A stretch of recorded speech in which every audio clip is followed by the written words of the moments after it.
Joint Action Committee against the brutal killing of Chesam Abdul Qadir, Elias Asoba, Pautek Mayalika Imphal West, Highway Sigi Missi, Sigi Matanga, Orakpa Nasi, Main Accused Oriba, Longjong Khawa, Custody the Layavanina, Nasi, CSO Mayam Singh Manipur Lariba, Amadi,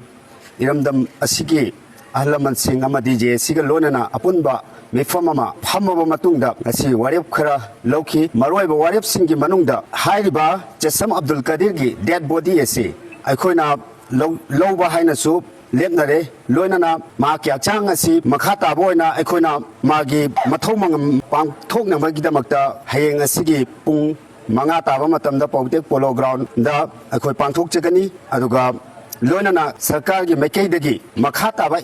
Karigumba investigation. Chatthakpa matamda asoiba karigumba lerakpa tarabadi JC na CSO mayam sing punna phaminaraga makha taba akhoi fireb lawakani amadi haiba thabak asigidamakta misi asigidamakta Manipur police na miyamgi ihun khangna logi matungina thabak paikhat pirpagidamakta thagatpa phongdokchari loinana Iramdam Manipur asida Lairiba, CSO Singh, Club Organization, Maira Paibi, Miam Singha, Hariba Mihat Asi Janingi Haiduna Pongdokpogi, physically, Amadi, morally support to Bibigi Damaktasu, Tagapa Pongdokcheri. Hayengi Janaza, Gimatam, have the Mato Mangam, Taubogi Timingasi, Akoi Pung Mangada, Lep Ibasida, Low Bachapagi.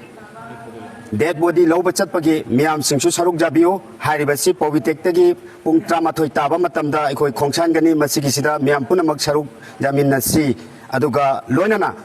Makatana, Hariba Missi, Siki Matanga,